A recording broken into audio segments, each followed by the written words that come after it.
विधानसभेचे विरोधी पक्षनेते देवेंद्र फडणवीस सध्या पुण्यामध्ये माध्यमांशी बोलतायत। आपण थेट जाऊयात। आपल्या सर्वांनाच कल्पना आहे की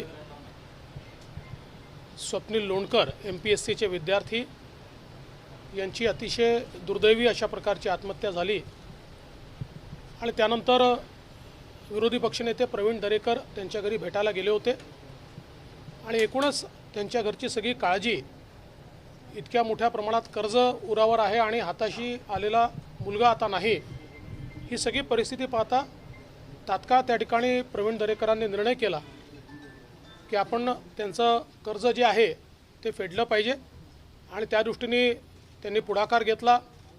मंगेश चव्हाण असतील, आमदार पाटील असतील, आमचे गोपीचंदजी असतील, सगळ्यांनी मिळून त्यात मदत केली आणि प्रवीण दरेकरांच्या पुढाकारामुळे आज त्यांना आम्ही जवळजवळ 19.5 लाखाचा चेक दिलेला आहे आणि त्यांना कर्जमुक्त करण्याचा प्रयत्न केला आहे। आम्ही त्यांना हेही आश्वस्त केलं आहे की भविष्यात त्यांच्या कुटुंबाच्या पाठीशी भारतीय जनता पार्टी निश्चितपणे उभी राहील आणि आमचा प्रयत्न असेल की भविष्यात दुसरा स्वप्नील लोणकर होऊ नये या दृष्टीने आपल्याला काय कारवाई करता येईल याकरताही भारतीय जनता पार्टी कमिटेड आहे। कोकणात मुसळधार पावसाचा फटका बसलाय, अनेक गावांचा संपर्क तुटलाय आणि मदतही मिळत नाही लोकांना। नाही, अतिशय भीषण परिस्थिती कोकणातली पाहायला मिळते आहे। विशेषतः आता माध्यमातून जे काही बघायला मिळालं त्याच्यामध्ये आता साधारणपणे या वर्षभरातला तिसरा फटका आहे आणि भीषण अशा प्रकारची परिस्थिती आहे।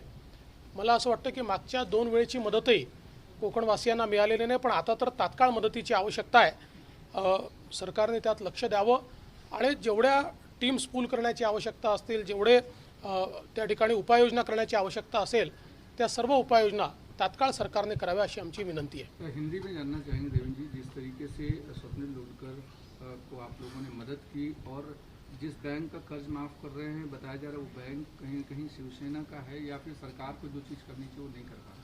देखिए, स्वप्निल लोणकर MPSC के विद्यार्थी थे और वो MPSC पास हुए थे, लेकिन इंटरव्यू नहीं होता, इसके फ्रस्ट्रेशन में उन्होंने आत्महत्या की। और जब प्रवीण दरेकर जी हमारे विपक्ष के नेता उनके घर मिलने के लिए गए तो उस समय उनकी परिस्थिति को देखने के बाद उनके ध्यान में आया कि घर कर्जे में डूबा है, क्योंकि स्वप्निल तो अभी 6 महीने में नौकरी पर लगेगा तो सारा कर्जा हम चुकाएंगे, इस हिसाब से लिया हुआ वो कर्जा था। और इसलिए वही उन्होंने ये निर्णय किया और हमारे कुछ और लोगों को साथ में लेकर आज उनके पिताजी को 19.5 लाख का चेक ये सौंपा हुआ है। उनको कर्जे से मुक्त करने की कोशिश की है। ये तो भारतीय जनता पार्टी ने निश्चित किया है, लेकिन हमारा उससे आगे बढ़कर ये मानना है कि कोई नया स्वप्निल लोणकर तैयार न हो, किसी को इस प्रकार से आत्महत्या की आवश्यकता न पड़े, इसके लिए भी हम लोग बड़े पैमाने पर प्रयास करने वाले। जहाँ तक पथसंस्था का संबंध है, अब किस पार्टी से संबंध है वगैरह ये कहकर मैं उसको कोई रंग नहीं देना चाहता। ये ज़रूर होता कि अगर पथसंस्था के लोग भी थोड़ी मदद करते तो शायद ये बोझा कम होता, लेकिन ठीक है, कोई उसमें हमारा प्रॉब्लम नहीं है। निश्चित रूप से मैं दरेकर जी का बहुत बहुत अभिनंदन करना चाहता हूँ। महाराष्ट्र में जिस तरीके से बाढ़ की परिस्थिति है, खासकर कई जिले बुरी तरीके से प्रभावित हैं, उसको ये देखिए, विशेष रूप से कोकण में बहुत बड़े पैमाने पर बारिश के कारण बाढ़ की परिस्थिति है, बहुत नुकसान हो रहा है। और पिछले 1 साल में कोकण के ऊपर एक प्रकार से तीसरा आघात है। तीसरी बार इस प्रकार की परिस्थिति कोकण में हो रही है। पिछले 2 बार भी कोकण को ठीक से मदद नहीं मिल पाई है। अभी तो हमारा मानना यह है कि तुरंत जो रेस्क्यू ऑपरेशंस है या अभी जो संपर्क टूट रहा है उस संपर्क को बनाने की दृष्टि से जो तुरंत करने की चीज़ है वो सरकार तुरंत करे और उसके बाद लोगों को मदत करने की कोशिश करे। सर, मराठीमध्ये हेच एक आता मदत दिली आहे। खरं तर मुख्यमंत्री मदत देणं अपेक्षित होतं, सरकारने गोष्ट करणं अपेक्षित होतं ना, भेटी झाल्या ना मदत पोहोचली। आणि आता जी माहिती कळते की संलग्न त्याच पक्षाची देखील ही संस्था आहे। काय बघताय तुम्ही? मदत तर केली आहे पण तात्काळ होणं अपेक्षित होतं। नाही, मदत तात्काळ व्हायलाच पाहिजे होती। मला जरा त्या दिवशी हाऊसमध्ये देखील आश्चर्य वाटलं की आम्ही मागणी केल्यानंतर पहिल्यांदा तर सरकारने त्या संदर्भात कुठली घोषणाच केली नाही, मग नंतर घोषणा केली उचित मदत केली जाईल। अशा परिस्थितीमध्ये संवेदना कशात असते, सरकार आहोत आपण 24/6 36/6 देखील मदत सरकारला देता येते, यापूर्वी आपण दिली आहे. त्यामुळे ती मदत तर मिळालीच नाही. आणि ज्याचा आपण उल्लेख केला, मला देखील अशी माहिती मिळाली आहे की पतसंस्था कुठल्या तरी पक्षाशी संलग्नित आहे. मला त्याच्यामध्ये जायचं नाही. पतसंस्थेच्या लोकांनी जर काही व्याज वगैरे चक्रवाढ व्याज कमी केलं असतं तर त्यांच्यावरचा बोजा कमी झाला असता. पण ठीक आहे, त्यांचे कायदे नियम काय आहेत मला माहिती नाही. त्यामुळे आम्ही मात्र हा निर्णय केला आणि मी प्रवीण दरेकरांचं विशेष अभिनंदन करतो की त्यांनी यात पुढाकार घेतला आहे. या परिवाराच्या पाठीशी आम्ही उभे राहणार आहोत. सर, एक प्रश्न आहे की तोक्ते चक्रीवादळ असेल किंवा निसर्ग चक्रीवादळ असेल, या दोघांचा तुम्ही दौरा केला होता, मात्र मदत पोहोचली नव्हती आणि आता महापुराच्या परिस्थितीमुळे अनेक घरं पाण्याखाली आहेत. नुकसान खूप मोठ्या प्रमाणात झालेलं आहे. तुम्ही राज्य सरकारकडे मदतीसंदर्भात काय बोलणार? नाही, मदत ही करावीच लागेल, कारण मागच्या दोन्ही वेळेची मदत घोषित झाली पण ती पोचली नाही. आणि जी पोचली त्याचा क्वांटम हा अतिशय कमी होता. म्हणजे लोकांच्या तोंडाला पानं पुसणं ज्याला म्हणतात अशा प्रकारचा तो क्वांटम होता. आता आमची अपेक्षा एवढीच आहे की सरकारने ही परिस्थिती समजून घ्यावी, कारण एका विभागावर एका वर्षामध्ये 3 संकटं आल्यानंतर लोकांची परिस्थिती काय असेल हे समजून सरकारने मदत केली पाहिजे, अशी आमची मागणी आहे आणि आम्ही ते लावून धरू.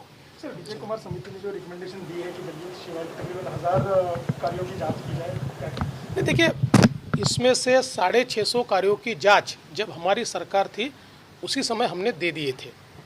विशेष रूप से एक बात आप देखेंगे तो 2 चीज़ें इसमें ध्यान में देने लायक है. पहली चीज़ ये है कि इसके सारे अधिकार जिला स्तर पर थे. इसमें ये एक योजना ऐसी थी जिसका प्रमुख जिलाधिकारी थे और जिलाधिकारी के अंडर 7 डिपार्टमेंट थे और 7 अलग अलग डिपार्टमेंट ने ये सारा काम किया हुआ है. और ये सारे छोटे काम है. अगर आप एवरेज कॉस्ट देखेंगे तो 1 लाख या 1.25 लाख के ये काम है. तो मुझे लगता है कि जांच हो जाए, क्या प्रॉब्लेम है. सर, मराठीत जली माध्यमातूनच काल जो काही विजय कुमार समितीचा अहवाल या ठिकाणी समोर आलेला आहे, एकूण 6.5 लाख कामांपैकी 950 कामांची त्या ठिकाणी ओपन इन्क्वायरी होणार आहे. या 950 पैकी 650 कामांची इन्क्वायरी आमच्या काळातच आम्ही त्या ठिकाणी ऑर्डर केली होती. त्याच्यापेक्षा जास्त अजून 300-350 कामांची इन्क्वायरी या ठिकाणी होते. मुळात जलयुक्त शिवार ही योजना अशी होती की ज्या योजनेमध्ये कलेक्टर, जिल्हाधिकारी यांना सगळे अधिकार देण्यात आले होते. जिल्हाधिकाऱ्यांच्या अंतर्गत 7 डिपार्टमेंटचे लोकल अधिकारी हे जिल्हाधिकाऱ्यांच्या अंतर्गत होते. म्हणजे पैसेही जिल्हाधिकारी कार्यालयाला जायचे, त्याचं डिस्बर्समेंटही तिथनंच व्हायचं. आणि या 7 वेगवेगळ्या म्हणजे कृषी विभाग असेल, जलसंधारण विभाग असेल, ग्रामविकास विभाग असेल, लघु पाटबंधारे असेल, जिल्हा परिषदा असतील, अशा 7 विभागांमध्ये वेगवेगळ्या हे काम व्हायचं. त्यामुळे या संदर्भात जी काही चौकशी करायची असेल सरकारने निश्चितपणे ती करावी. कारण आम्ही देखील, मी स्वतः हाऊसमध्ये सांगितलं होतं की 650 तक्रारी आमच्याकडे आहेत. आणि तर जलयुक्त शिवार या योजनेची सगळ्यात जास्त जबाबदारी ही जिल्हाधिकाऱ्यांवर होती आणि या सगळ्या योजनेमध्ये जर काही गोंधळ असेल तर त्या संदर्भातली जी चौकशी करण्यात येणार आहे ती करण्यात यावी असं म्हटलंय विरोधी पक्षनेते देवेंद्र फडणवीस यांनी. गेल्या काही दिवसांपासून राज्यभरामध्ये हा विषय सध्या चर्चेला आलाय. एबीपी माझा, उघडा डोळे बघा नीट.